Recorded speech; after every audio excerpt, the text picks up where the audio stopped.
Você já sentiu alguma presença próxima a você que você não sabia o que que era? Ou já sentiu alguém te tocando, olhou e não tinha ninguém? Ou alguém te chamando, olhou e nada? Ou mais ainda, você já sentiu uma tristeza intensa e você não fazia ideia de onde vinha essa tristeza? É sobre isso que a gente vai falar hoje, sobre mediunidade. Será que você tem? Bora pro vídeo. A mediunidade, ela nada mais é do que a capacidade que algumas pessoas têm de perceberem o plano espiritual, o mundo espiritual. Tá? E dependendo da qualidade, da intensidade dessa percepção, a pessoa pode servir como intermediário de comunicação entre o plano espiritual e o plano físico, como meio de comunicação, daí a origem da palavra médium.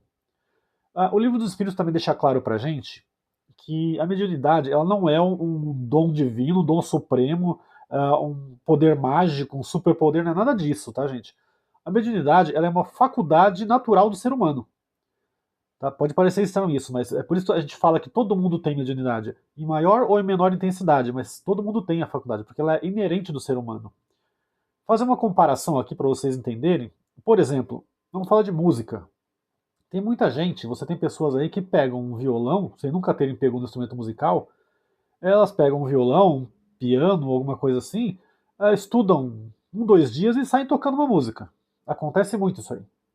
E tem gente que precisa de, não vou falar que tem gente que não consegue, mas tem gente que precisa de muitas aulas, meses às vezes de aulas, ou até ano de aulas, para conseguir tocar uma, duas músicas. Isso é comum acontecer. E essa é a mesma forma com a espiritualidade, sabe? Tem gente que tem a facilidade, e tem gente que não consegue, não tem essa facilidade. Tá, mas por que que algumas pessoas vêm com essa facilidade e outras não? Por que que tem essa diferenciação? A gente pode falar em relação a isso, gente, sobre dois aspectos, na verdade. O aspecto espiritual e o aspecto evolutivo. Tá? Espiritualmente falando, o que, que acontece? Temos duas opções. A primeira pessoa pode, lá no plano espiritual, antes de reencarnar, ter assumido o compromisso de trabalhar com a mediunidade, tá? De auxiliar nessa comunicação entre plano espiritual e plano físico. Tá? É uma tarefa que ela assumiu para essa encarnação. Tá? Esse é um dos aspectos espirituais. Outro aspecto espiritual, porque se você prestar atenção, você tem muita gente com mediunidade e até vamos chamar de desequilibrado. Então é um caso que a gente não pode dizer que a pessoa tinha uma estabilidade, uma condição de assumir um trabalho desse. Às vezes a pessoa, essa mediunidade veio para que ela trabalhasse algo na evolução dela, quem sou eu para dizer o quê, mas percebeu-se lá no plano espiritual que aquela mediunidade talvez auxiliasse aquela pessoa em algum aspecto da evolução dela. Então veio como uma prova para ela também. Tá? É uma prova ou ela assumiu ou foi dada para ela no plano espiritual antes de encarnar. É outro aspecto da questão espiritual. Agora, sobre o aspecto evolutivo. Tá? O que, que significa isso? De acordo com as sucessivas encarnações que você tem, você, em tese, vai se aprimorando, porque o espírito nunca regride, ele sempre progride. E à medida que você vai desenvolvendo, vai se melhorando, se depurando, você vai se desligando das questões físicas, das questões materiais, vai priorizando o espiritual, vai cuidando do seu crescimento espiritual. Isso depura o seu perispírito e faz com que você tenha uma facilidade maior para a comunicação com o plano espiritual. Ou seja, a mediunidade ela vai desenvolver sim se você se tornar melhor. O objetivo é você se tornar um ser humano melhor. E à medida que isso vai acontecendo, a mediunidade vai melhorando, a comunicação com o plano espiritual vai melhorando.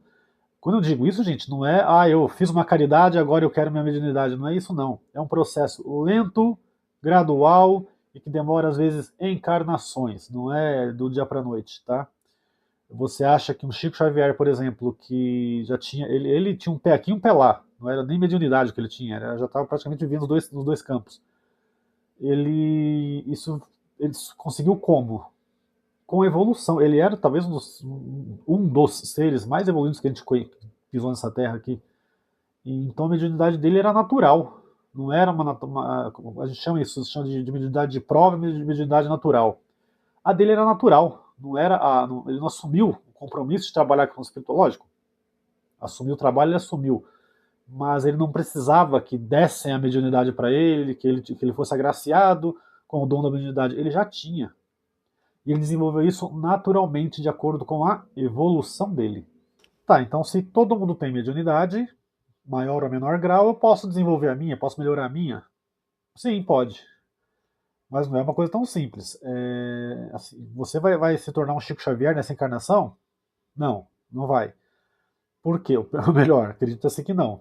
A não ser que seja um fenômeno raro, mas acredita-se que não. Por quê?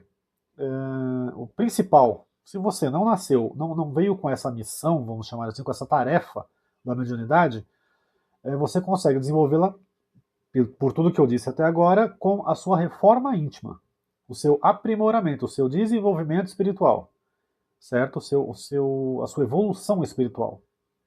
Se tornar uma pessoa melhor.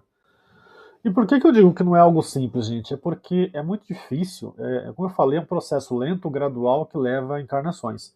E é muito difícil você, em uma encarnação, você conseguir depurar o seu perispírito ao ponto de mudar a forma como você lida com a mediunidade, tá? Digamos, dar um upgrade na sua mediunidade assim tão rápido. É impossível? Não, nada é impossível, mas é difícil. E leva muito tempo. Mas, como eu disse, a forma mais fácil, a única forma de fazer isso, na verdade, é o seu desenvolvimento espiritual. Tá? A prática, a leitura dos livros, tá? Do livro dos espíritos e do livro dos médiuns é fundamental para você entender. O estudo nesse sentido é fundamental para você entender o que está acontecendo. E a prática? O que é a prática? A prática é o evangelho no lar, é uma prática para a sua mediunidade, tá? Porque enquanto você está no evangelho no lar, você está ali rodeado por uma espiritualidade, você consegue, se você prestar atenção, você focar, você consegue sentir a presença da espiritualidade, e é um exercício isso, e trabalhar no centro. Trabalhar no centro é fundamental. Assim, não tente forçar o desenvolvimento da sua mediunidade na sua casa com técnicas mirabolantes. Por quê? Porque você não sabe o que rodeia você ali. Tá? Se você conseguir, bem. Acho difícil até você conseguir, porque não é sem a evolução moral, não é o que você vai conseguir tão fácil. Mas, de qualquer forma, não é algo. Não é muito bom você se abrir para o que você não conhece. Num centro espírita há uma proteção, o centro espírita é um local protegido, você tem uma espiritualidade que tem um intuito benéfico ali dentro, tá? São espíritos que estão ali para o trabalho do bem. Então você está amparado, você está protegido no centro espírita. Em casa você não necessariamente tem isso. Por isso que não é recomendado fazer em casa. Tentar esses exercícios em casa. E outra questão, gente, importante também sobre essa questão do desenvolvimento da mediunidade. Se você está querendo desenvolver com o propósito da curiosidade, você não vai desenvolver. Porque por si só já é um objetivo fútil. E, como eu disse, isso não caracteriza uma evolução espiritual, uma evolução moral. E, então, provavelmente você não vai conseguir, porque a mediunidade ela é uma ferramenta, apesar de ser uma faculdade natural do ser humano, ela é uma ferramenta para trabalho, para o benefício ao próximo. Tá? Todo mundo que vem com a tarefa da mediunidade, o foco é esse, é trabalhar pelo próximo. Então a curiosidade não é algo que está presente nesse trabalho. Tá? Então, foque no seu desenvolvimento moral e espiritual e foque em trabalhar isso para os outros. Dá de graça o que recebeu de graça. E a mediunidade, se você conseguir desenvolver a sua, trabalhe para o próximo. Bom, acho importante também, gente, a gente falar aqui agora sobre os tipos de mediunidade que tem, tá? Até para você tentar começar a prestar atenção à sua volta. Como eu falei, a mediunidade, quando a gente não veio com a tarefa da mediunidade dentro da gente, quando a gente não assumiu esse projeto, esse trabalho no plano espiritual, a gente tem que prestar atenção aos detalhes. Tá? Porque, como eu disse, todo mundo tem, maior ou menor grau. É questão de prestar atenção. Tá? Às vezes, uma bobagemzinha que você percebeu pode ser um sinal. Por exemplo, eu nunca tive mediunidade nenhuma, nunca vi nada. Mas vez ou outra acontece de passar um vulto, acontece de você ouvir alguém te chamando, isso acontece. E é prestar atenção, olhar, não entrar em pânico, não se assustar, porque é algo natural, o mundo espiritual é algo natural, e tentar levar da melhor forma. Então vamos falar um pouco de quais mediunidades a gente tem aqui, para a gente ficar esperto sobre o que está acontecendo à nossa volta. A mediunidade ela é dividida em dois tipos de efeitos, tá? Efeitos físicos e efeitos intelectuais. Vamos primeiro aqui para os efeitos físicos. Os efeitos físicos eles podem ser involuntários ou voluntários. A pessoa não, ela sabe que ela tem a mediunidade e ela trabalha aquilo de forma consciente. É o voluntário. O involuntário é gente que movimenta as coisas sem nem perceber. Como que faz isso? Como que a pessoa faz esse movimento? Na verdade, os médios de efeito físico são médios que têm a capacidade de doar ectoplasma, de liberar ectoplasma. É uma substância que a gente libera, que o médium libera, e a espiritualidade consegue manipular esse ectoplasma, essa substância, e essa substância serve como a união entre o espírito e a matéria para que ele consiga movimentar aquilo. Tá? O médium por si só faz. Não é o médium que faz. Ele libera a matéria para que a substância, para que o espírito consiga manipular a matéria. Tá? Tem um médium muito interessante chamado Peixotinho. Ainda vou fazer um vídeo sobre ele aqui no canal, que ele era visível, inclusive, o ectoplasma saindo dele. Tão denso que era. E aquele ectoplasma ele se formava no ar, formava espíritos, pessoas, às vezes só da parte de cima do corpo formava pessoa, na frente de todo mundo ali. O espírito pegava aquilo, o espírito enfiava a mão no gesso, o pé no gesso, para deixar gravado no gesso o formato ali do corpo, e ele usava ectoplasma para isso. Tá? Então temos esses dois casos, de efeitos físicos e de efeitos físicos. Temos o caso do involuntário e o involuntário.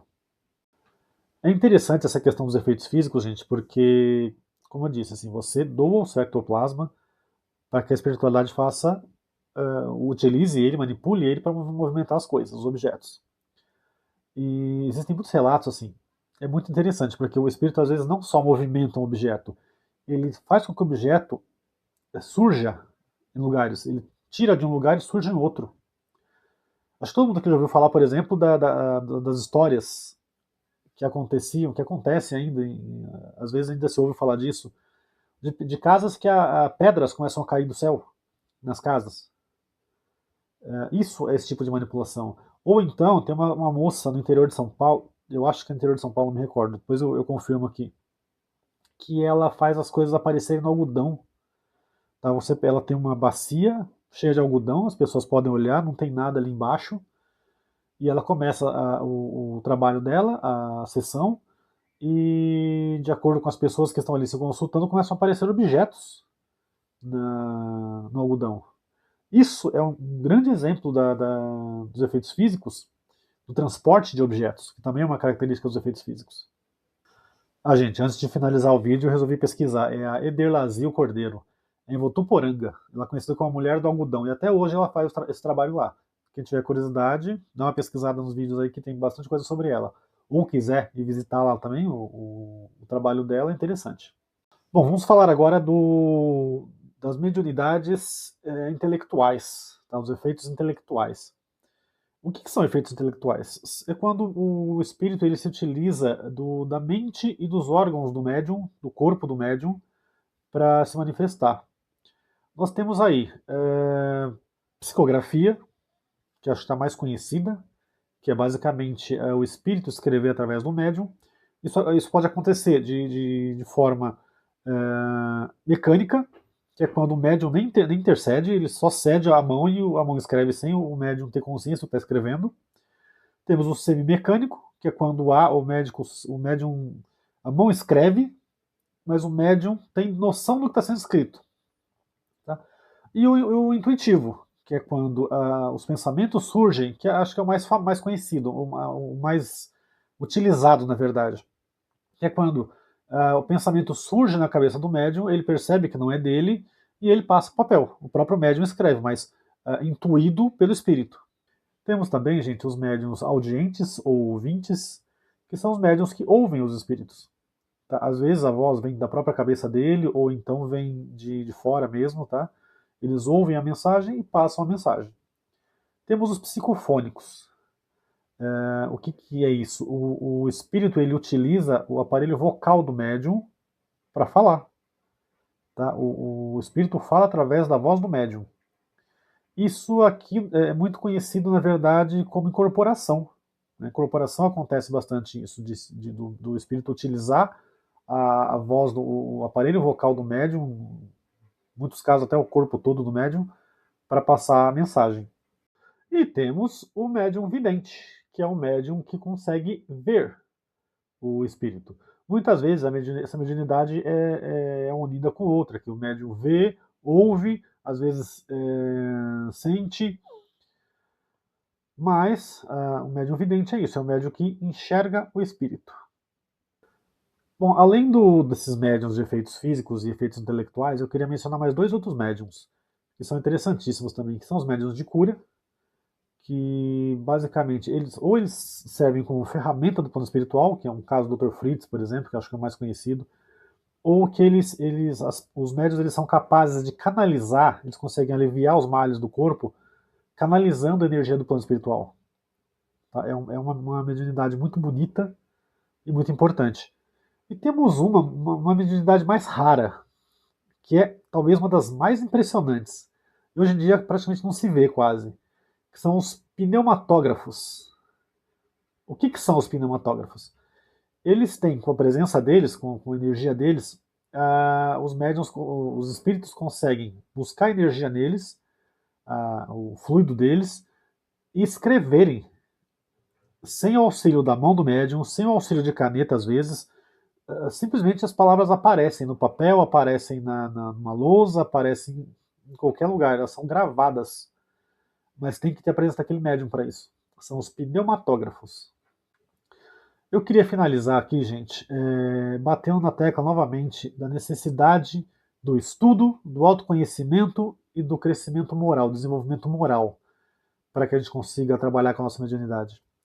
Porque, por mais que você de alguma forma, consiga desenvolver isso, mas se você não conseguir colocar a serviço do próximo, ela não tem utilidade. Tá? Então, foquemos nisso: estudo, autoconhecimento e crescimento moral. Um grande abraço a todos, até o próximo vídeo.